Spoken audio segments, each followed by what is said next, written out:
Evangelho de Mateus, capítulo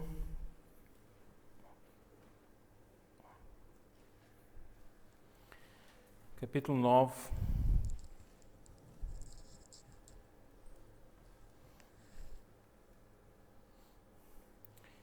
Evangelho de Mateus, capítulo 9, e vamos estar então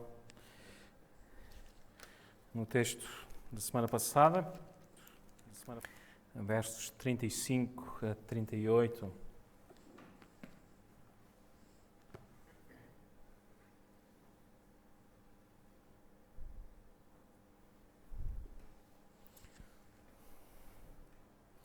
Diz assim a palavra do Senhor.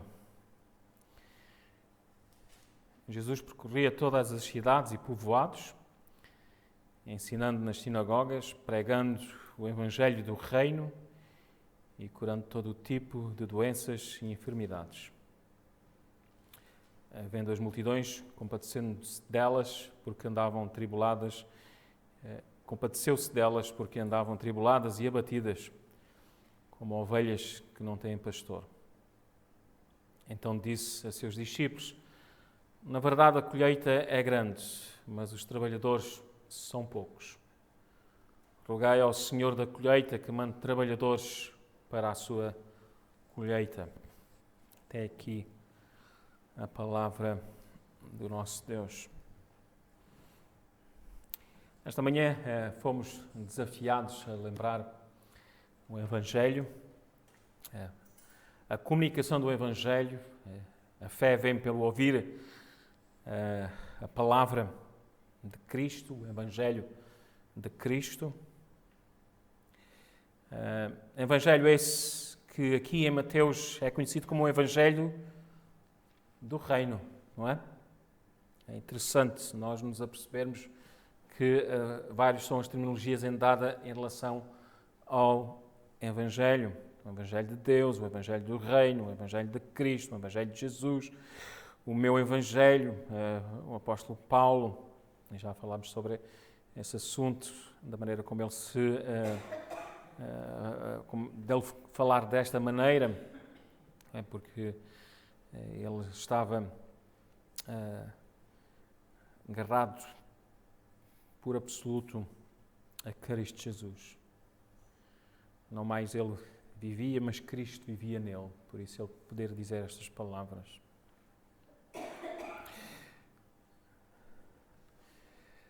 Se vocês estão lembrados, a semana passada vos falei que iríamos então estar diante de outro sermão do nosso Senhor Jesus Cristo. E temos aqui então a introdução para a preparação para o Senhor começar então com esse sermão que ele dirige aos seus 12 discípulos.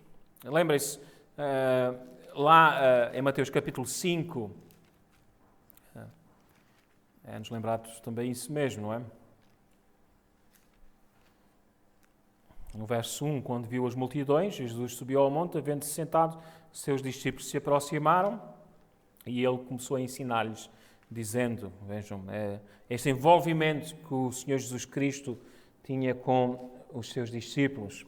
Falámos acerca dele ser este mestre que nos ensina, e sendo ele nosso mestre, nosso rei, nosso Senhor, devemos atentar às suas palavras. É de grande importância, já que somos parte deste reino. O Sermão do Monte nos fala acerca do caráter daquele que vive no reino, e agora este sermão que nós temos diante de nós fala-nos a missão que nós temos como súbitos do reino. Então devemos aprender com o que o Senhor Jesus nos tem falado. E nós já falámos desta metodologia que ele utiliza aqui. Ele vai ensinar, não é? Ensinando nas sinagogas, pregando e socorrendo, não é? Nós vemos o Senhor ensinando a pregar e a socorrer estas pessoas com todo o tipo de doenças e enfermidades.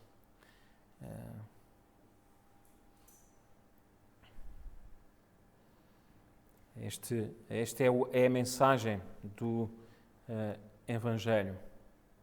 Então o nosso mestre, o nosso rei, não nos deixou sem instruções. como viver nossas vidas como nação santa, nação separada, povo eleito de Deus. Eu não sei se vocês se perceberam há pouco na leitura que nós fizemos em Êxodo capítulo 19.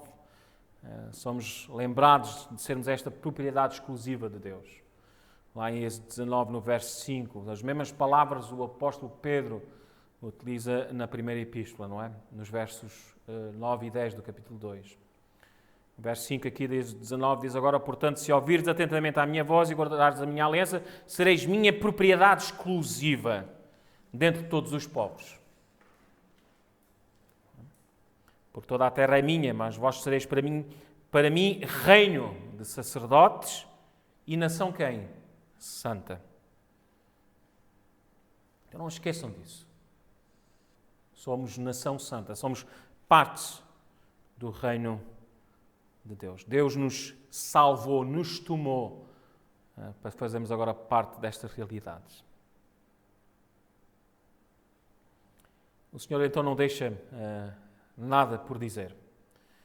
E aqui, novamente, Ele vai dar então instruções aos seus discípulos acerca do Evangelho do Reino. Qual é a vontade de Deus? E nós vemos que Ele, ao falar estas coisas, Ele está estabelecendo a sua autoridade diante dos seus súbitos. Aqui se apresenta o Rei encarnado, o Deus encarnado, que se fez homem.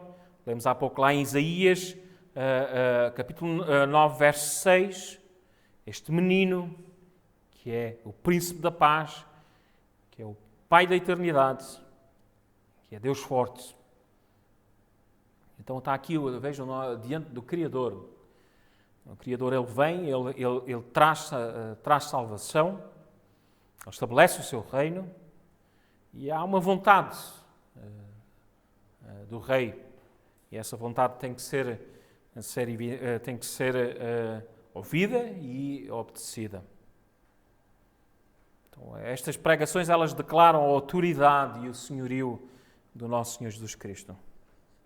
Então é importante que nós tenhamos consciência disso mesmo.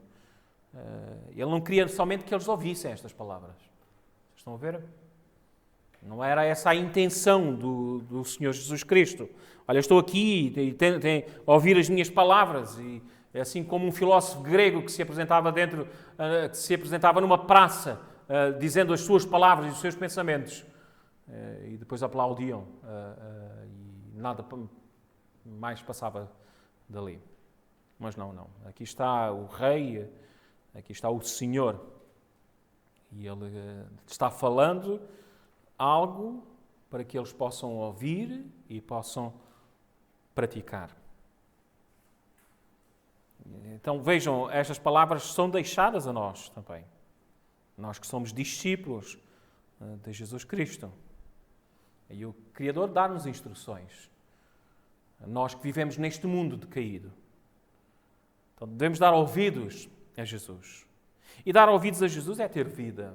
A vida com abundância. É sermos libertos. Não mais escravos deste mundo, não mais escravos do pecado, mas agora livres em Cristo Jesus. Então, devemos dar ouvidos à palavra. A palavra de Deus nos traz vida.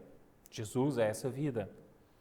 Então, a mensagem do reino é vida eterna. A mensagem do reino é amor. A mensagem do reino é graça, é misericórdia, é justiça, é santidade. A mensagem do reino exalta o rei. Essa é a mensagem do reino. Exalta a Deus. Falámos acerca da maneira como Isaías profetizou acerca desse caráter do reino. O rei viria reinar sob justiça e os seus príncipes seriam retos, justos. Nós devemos praticar a justiça e a retidão. Então é necessário compreender o Evangelho do Reino. É necessário que o povo de Deus aprenda. E Jesus pregava aqui e ele ensinava. E declarando-se a si próprio como autoridade. E alguns reconheceram isso mesmo, que ele falava com autoridade. O final do Sermão do Monte fala-nos isso mesmo.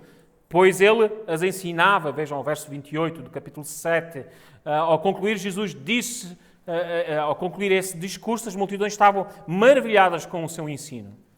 Pois ele as ensinava com quem tem autoridade e não como os escribas. E ele tem toda a autoridade. Ele é o rei, o Messias esperado. Então vejam, ausentar o senhorio de Jesus Cristo é fazer do povo de Deus um povo rebelde. Dizer, eu tenho o Senhor somente como Salvador, mas não lhe dou ouvidos como Senhor. E essa é uma das grandes lutas hoje na pureza do Evangelho. É que aqueles que se declaram filhos de Deus vivam o Evangelho do Reino.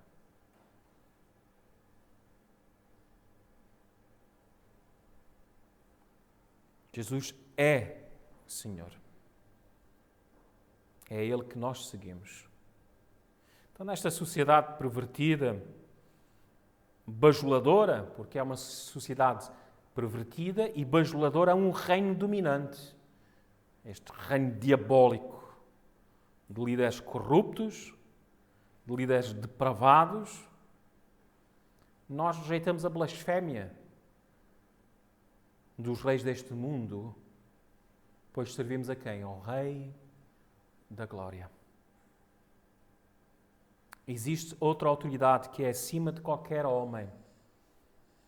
É Jesus, Jesus Cristo, o Senhor. Nós vimos isso também e lembramos que declarar Jesus Cristo é Senhor trouxe muitos dissabores aos cristãos na igreja primitiva. Ainda hoje traz dissabores. Quando os filhos de Deus declaram submissão a Deus e não ao homem. O Senhor Jesus nos ensina a dar ouvidos a Ele e não ao mundo. Mesmo que isso envolva o quem? A nossa morte. E se vocês estão lembrados, eu vos dei uma pequena pitada na leitura do capítulo 10. E como a situação daqueles que vivem no reino, as várias circunstâncias no qual nós vamos estar a passar. É um desafio. O Senhor diz, eu vou-vos enviar como ovelhas no meio de quem? De lobos. Mas o Senhor diz para nós sermos astutos como serpentes e sem malícia como as pombas. Cuidado com os homens. Por minha causa sereis levados à presença dos governadores. Um irmão entregará o seu irmão à morte, e um pai a seu filho. Filhos se rebelarão contra os pais e os matarão. Sereis odiados por todos por causa do meu nome. Oh, que nome tão suave é o nome de Cristo Jesus. E como tão odiado Ele é pelo mundo.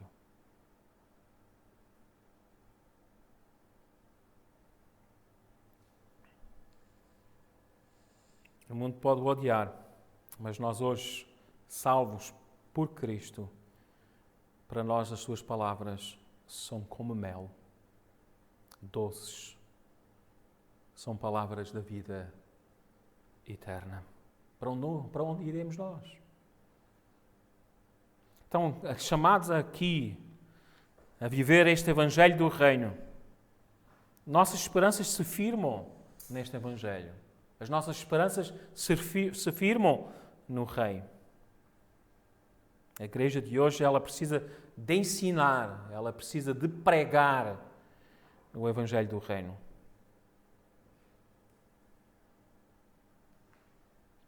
E ter este sentimento de estrangeiro. Nós temos que ter este sentimento que somos estrangeiros, que somos peregrinos neste mundo. Pertencemos a um reino que é eterno, pertencemos a algo que é divino. Então não adotamos os costumes e a cultura deste mundo. E não nos adaptamos a eles. Não nos agarramos a este mundo. Mas sim ao reino de Deus. É completamente diferente do resto do mundo. Por isso, somos chamados mesmo até a tentarmos, a não cobiçarmos as coisas deste mundo. Em João, na sua primeira epístola, em 1 João, ele vai escrever estas palavras. No capítulo 2.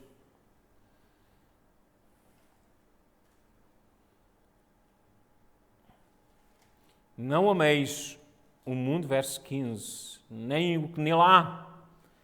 Se alguém ama o mundo, o amor do Pai não está nele. Por tudo o que há no mundo, o desejo da carne, o desejo dos olhos, o orgulho dos bens, não vem do Pai, mas sim do mundo. Ora, o mundo passa, bem como os seus desejos. Mas aquele que faz a vontade de Deus permanece para sempre. E Jesus nos chama a esta vontade, a fazer a vontade do Pai. Então não nos agarremos a este mundo, mas sim ao reino de Deus. Mas ainda estamos aqui neste mundo, é ou não é?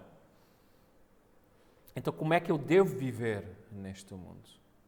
O Senhor Jesus já nos deu algumas instruções e elas foram suficientes para nós termos consciência da nossa atitude como nação santa, como povo adquirido de Deus, diante do mundo do pecado. Somos chamados a ser luz e somos chamados a ser o quê? Sal. Lá no Sermão do Monte foram essas as suas palavras. No verso 13 do capítulo 5, vós sois o sal da terra, mas se o sal perder as suas qualidades, como restaurá-lo? Para nada mais presta, senão para ser jogado fora e pisado pelos homens. Vós sois a luz do mundo. Vejam, a responsabilidade é grande. Eu não sei se vocês conseguem ter consciência disso. Nossa responsabilidade aqui é grande. As pessoas estão a cair nos buracos. As pessoas tropeçam. As pessoas ferem-se. Por falta de quem? De luz. E luz que deve ser a vossa diante deste mundo. Vós sois a luz do mundo. Não se pode esconder uma cidade situada sobre um monte, nem os que acendem uma candeia o colocam debaixo de um cesto. Vejam, esta luz não deve estar escondida, ela deve estar exposta no velador e assim ilumina a todos que estão na casa. E o verso 16 diz: assim resplandeça a vossa luz diante dos homens. Para quê? Vejam, porque é que este reino está aqui neste mundo? Para que vejam as vossas boas obras e glorifiquem vosso Pai que está no céu. Que o mundo não se esqueça do Criador. Não dar importância a este dia, irmos ao ridículo de cair naquilo que o homem quer, fechar estas portas, deixar de falar de Cristo, deixar de comungar, é dizer ao mundo que Deus é indiferente para nós. Não, Ele é tudo. Ao ponto de alguns serem maltratados, cuspidos, açoitados e mortos. E o autor de Hebreus diz lá, nos quais o mundo não era quem? Digno deles. Mas estamos aqui para dar luz, então, a este mundo de trevas. O Senhor Jesus nos chama a fazer isso mesmo. E veja, Ele nos chama a socorrer aqueles que precisam de ajuda. Jesus ele estava pregando, Jesus estava ensinando e Jesus estava socorrendo. Socorrendo o povo de Deus. Nós não estamos num reino de Deus e não vivemos no reino sós, isolados um dos outros, Nada disso. Cuidamos um dos outros. Quer seja nas suas necessidades espirituais, quer seja nas suas necessidades físicas e materiais. Vejam, não basta dizer desta maneira, como nós lemos em Tiago, no capítulo 2 e verso 16. Não basta dizer desta maneira. Se alguém vos disser, ide em paz, verso 15, se um irmão ou uma irmã estiverem necessitados de roupa e de alimento de cada dia, vejam, não é o vosso irmão na carne, nem a vossa irmã na carne. É o vosso irmão e a vossa irmã em Cristo.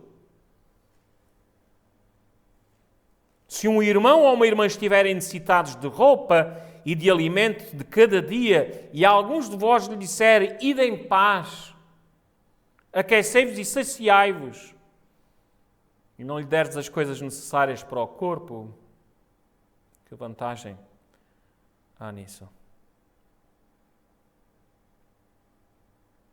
O Senhor pregou, o Senhor ensinou e o Senhor socorreu. Vejam, se nós lemos todo este contexto, versos 14 a 26, vejam o que é aqui dito pelo meio-irmão de Jesus, Tiago.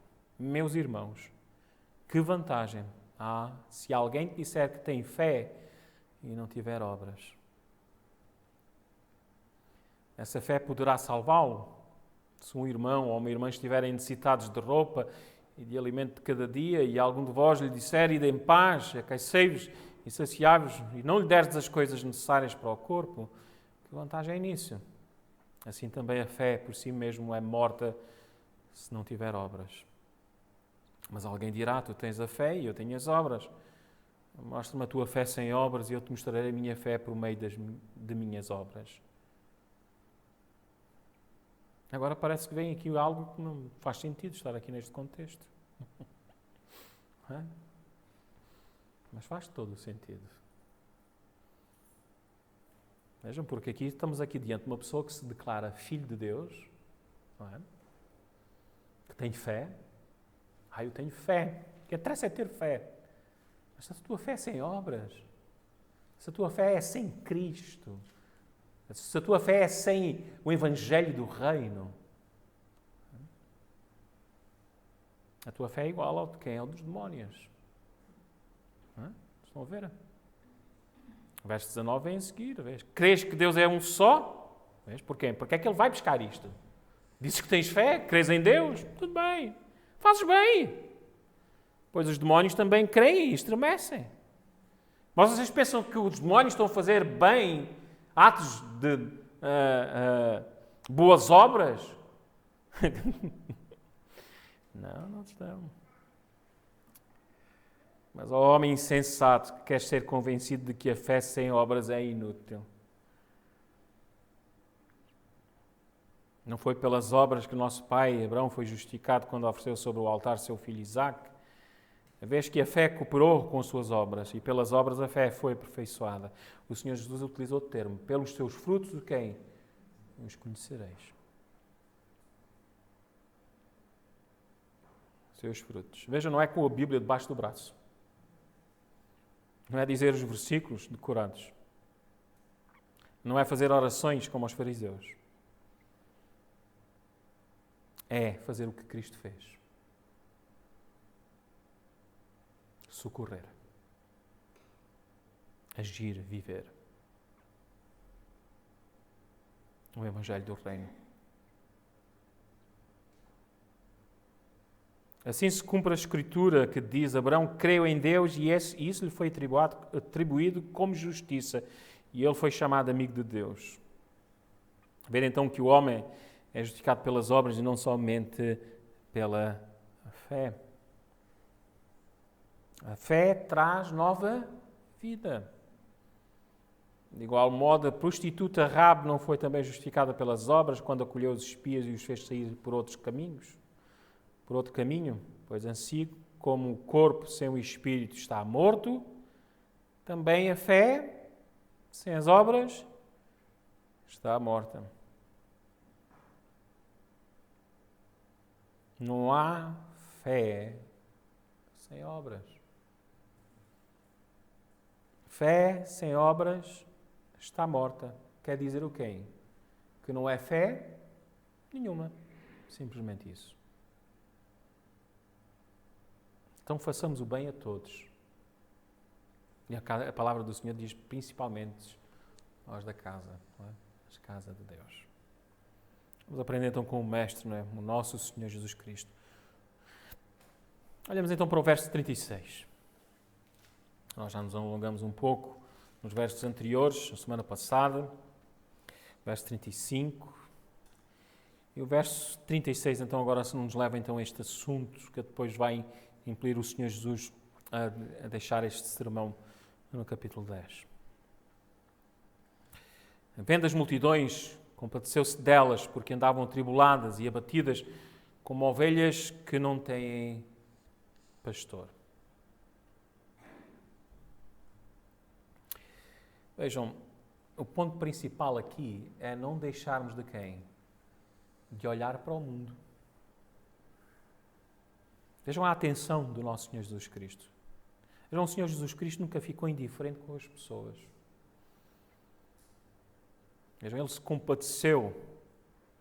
Vejam, porque estas pessoas andavam aqui atribuladas e abatidas, como ovelhas que não têm pastor.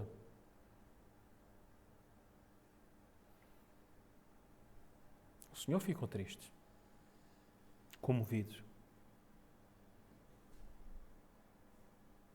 E vejam tudo isto porquê? Porque um homem é pecador e um homem sem guia. Vamos louvar a Deus. Os fariseus estavam quem? A afastá-los de Deus. O Senhor se entristece diante de todas estas coisas. E vejam o relato da tristeza de Jesus. É-nos dado em algumas passagens na Bíblia. Relata esse da tristeza de Jesus diante do pecado do mundo. Vemos com Maria e com Marta, com a morte do seu irmão Lázaro. Sua angústia. O Senhor chorou. Não é? Porque por causa daquilo que o pecado nos traz, a morte. E em Lucas capítulo 19, não é? Ele também chora ao ver os pecados da humanidade, lamentando-se por Jerusalém. Esta preocupação, será que nós choramos no nosso leito ao contemplarmos o pecado deste mundo? Ao vermos as pessoas caminhando para o inferno.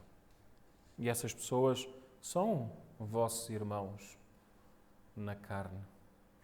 São vossos filhos na carne.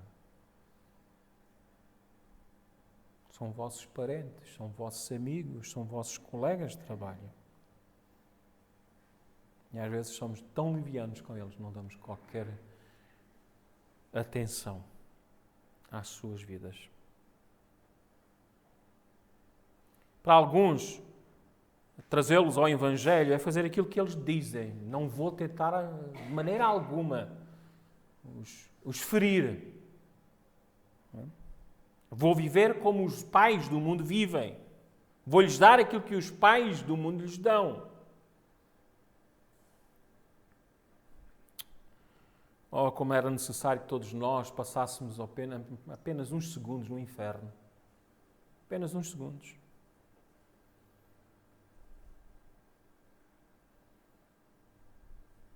Tanta gente tem ido ao céu, não é? E traz relatos lá do céu. Ainda não houve ninguém que foi ao inferno e trouxe relatos do inferno. Não sei porquê.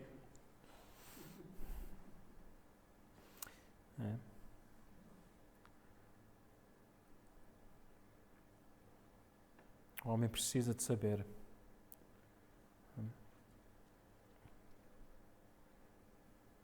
Coisa maldita é cair nas mãos do Deus vivo.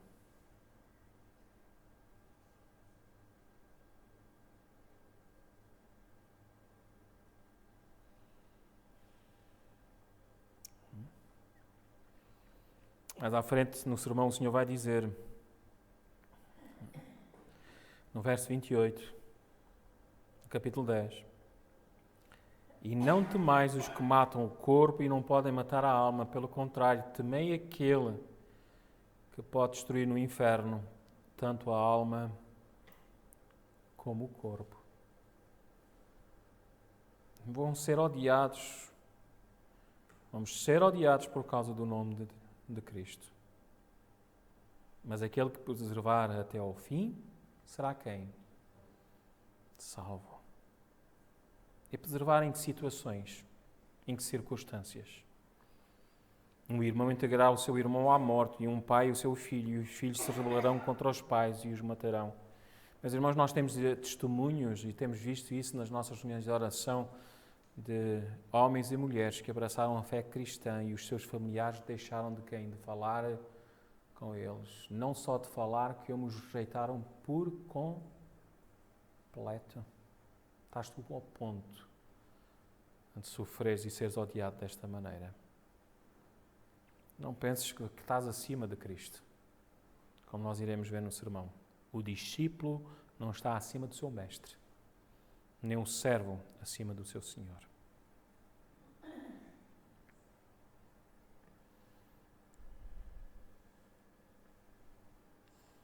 Então, meus irmãos, vamos viver Cristo, vamos amar o mundo como Deus amou. O amor de Deus deve se refletir em nós. E envolve sacrifício. Não é? Envolve dar ao outro lado da nossa face. Porque este mundo está caído e pessoas estão indo para o inferno.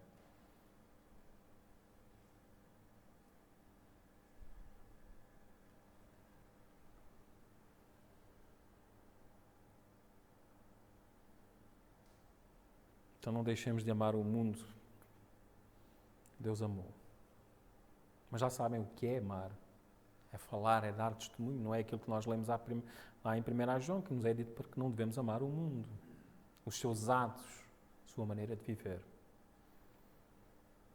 Estamos num mundo em que as pessoas estão cegas, sem propósito na vida, vivem no lamaçal do pecado, nos prazeres deste mundo, continuam miseráveis, continuam aflitos, continuam atribulados e abatidos. Eles precisam de quem? Do pastor. Precisam de Cristo, que é o bom pastor. Robert McCain disse o seguinte: há algo de muito triste para um cristão a olhar para uma multidão, permanecer nas ruas lotadas de uma grande cidade e ver o fluxo de seres humanos que correm diante para a eternidade traz uma tristeza horrível sobre o espírito. Vocês já sentiram assim? Eu já senti. Às vezes quando vou assim às grandes cidades, e principalmente Lisboa, ando no metro e vejo todo aquele movimento para baixo e para cima, vocês já pararam alguma vez e pensaram, tanta gente aqui indo para o inferno? Não é? Tanta gente. Tanta gente. Sem pastor. Então vamos encaminhar este mundo para Cristo. Eles precisam do bom pastor. Pois eles não estão andando em pastos verdejantes. A água que bebem não jorra para a vida eterna. O pão que comem não satisfaz. Eles precisam de Jesus Cristo. Eles precisam de ouvir acerca do Evangelho do Reino. Eles precisam saber que há um reino onde emana leite e mel. Uma nação onde há alegrias sem fim. No qual o seu rei supre todas as necessidades. Pois o seu rei salvou os seus súbitos da miséria e os trouxe para as riquezas do reino. O Robert McKean continua e ele escreve o seguinte: deixa-me falar com os não convertidos. Vocês estão espalhados, cada um em seu próprio caminho. Cada um de vocês tem a sua caminhada favorita na vida, o seu passeio favorito. Vocês todos seguem caminhos diferentes e ainda assim todos estão longe de Deus. Eu não sei o que o teu coração mais gosta, mas isto eu sei. Tu gostas de estar longe de Cristo e de Deus.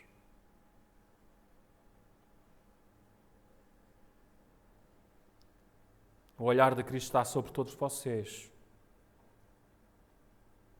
Ele conhece todos os passos que tomastes, cada pecado que cometestes, cada desejo que reina em teu coração. E o olhar de Cristo também está sobre esta Assembleia. Ele diz: farei uma pergunta a vocês.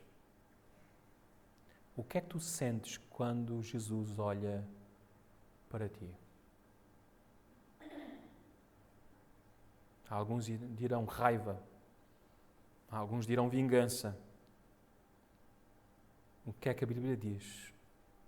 O Senhor, quando olha para nós, sente compaixão. Cristo se compadece de ti. Ele não quer que tu te percas.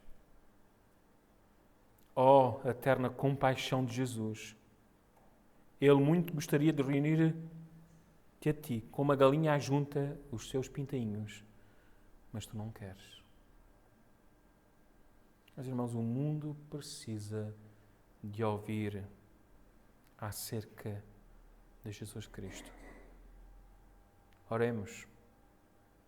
A seara, a colheita é grande. Mas os trabalhadores são quem? São poucos. Os trabalhadores são poucos. Poucos. Agora tu fazes parte dos poucos ou fazes parte de nada? Será que fazes a diferença neste mundo?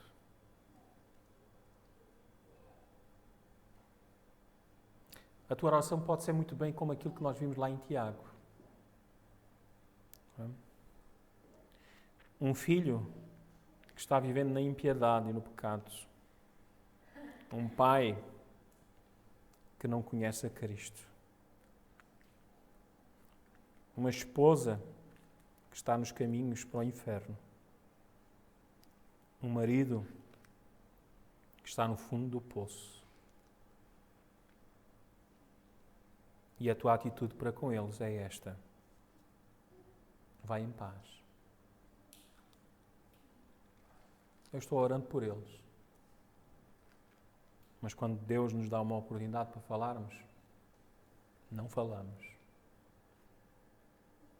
Não testemunhamos. E mais gravoso é que diante deles não vivemos Cristo. A falta de temor a Deus é porque a igreja de hoje tem falta de temor a Deus. O mundo não vê Cristo em nós. O mundo vê o quê? Pessoas hipócritas. Pessoas que dizem uma coisa e que vivem o quê? Outra. Então, nesta igreja global deste mundo, nesta igreja visível, há a igreja de Deus. Numa grande multidão, são os poucos que vivem a fé cristã. Mas, meus irmãos, a palavra de Deus diz que uma pequena quem? Chamazinha pode quem? Fazer muita coisa.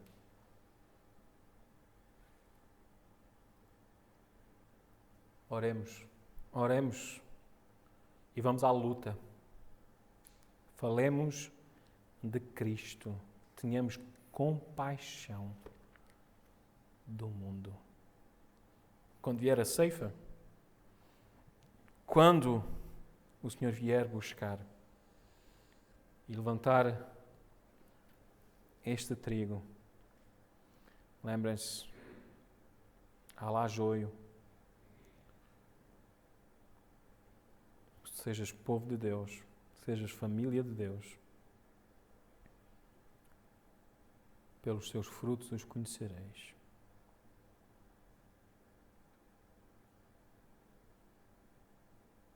Confessem Cristo diante dos homens. Vou-vos dar mais um pouco e assim terminamos. Ainda vamos continuar para a próxima com estes versos.